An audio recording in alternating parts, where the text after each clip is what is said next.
संसदीय कार्य मंत्री जोगाराम पटेल शुक्रवार को बालोतरा पहुंचे। बांसवाड़ा में स्कूटी वितरण में हुई लापरवाही के बारे में एनडीटीवी पर खबर दिखाए जाने के बाद मंत्री ने स्वीकार किया कि ये बात सही है कि बच्चों के वितरित होने वाले लैपटॉप, स्कूटी, साइकिल आदि समय पर वितरण होना चाहिए। क्या कुछ कहा गया उनकी तरफ से, सुनिए।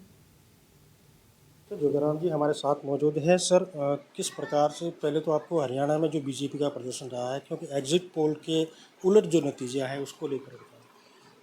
देखिए, हरियाणा में सबसे पहले तो मैं हरियाणा की जनता और वहाँ के वोटर्स और सपोर्टर को बहुत आभार व्यक्त करता हूँ, धन्यवाद देता हूँ कि उन्होंने हमारे यशस्वी प्रधानमंत्री जी की नीतियाँ, उनके कार्य, उनके वादे और अमृत काल में भारत को एक विकसित और समृद्ध राष्ट्र बनाना, उसमें सहयोगदान दिया।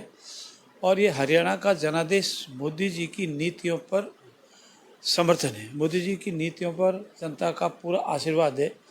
और जो हमारे प्रतिपक्ष के साथी अनगढ़ आरोप लगाते थे और बिना आधार के कोई बात कहते, उन सब का जनता ने जवाब दिया है। सर, प्रदेश में भी उपचुनाव होने वाले हैं 6 विधानसभा सीटों पर। हरियाणा का जो रिजल्ट है, क्या पॉजिटिव रिजल्ट मिलेगा? राजस्थान में 7 विधानसभाओं के उपचुनाव है।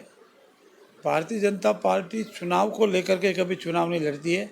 एक चुनाव के बाद दूसरे चुनाव में स्वतः ही लग जाती है।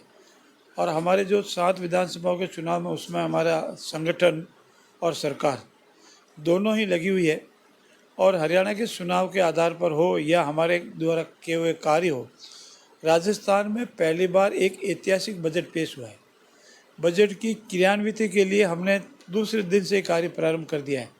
और जितने हमने संकल्प लिए थे चुनाव के दौरान, उसमें से 50% संकल्प हमने पूरे किए हैं। और इस आधार पर हम कह सकते हैं कि राजस्थान में भी आगामी जो उपचुनाव होंगे, हम सभी के सभी उपचुनाव जीतेंगे।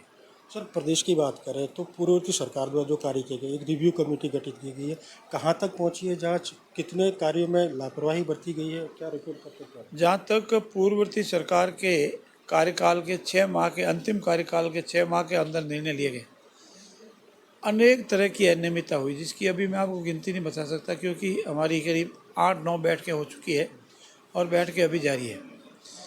बड़े बड़े ज़मीन के घोटाले और एक ही दिन में, 2 दिन में पूरी तत्परता से राजनीतिक लाभ के लिए ज़मीन का आवंटन कर देना, अपने ही हित के लिए ज़मीन के आवंटन के साथ ही रुपए विड्रॉ कर लेना, रुपए विड्रॉ किसी विकास के काम के लिए लेना और अन्यत्र खर्च कर देना, सरकार की संपत्तियों को अपने कांग्रेस कार्यकर्ताओं को कोई ट्रस्ट बताकर, कोई संस्था बताकर आवंटित कर देना या उनका मैनेजमेंट दे देना।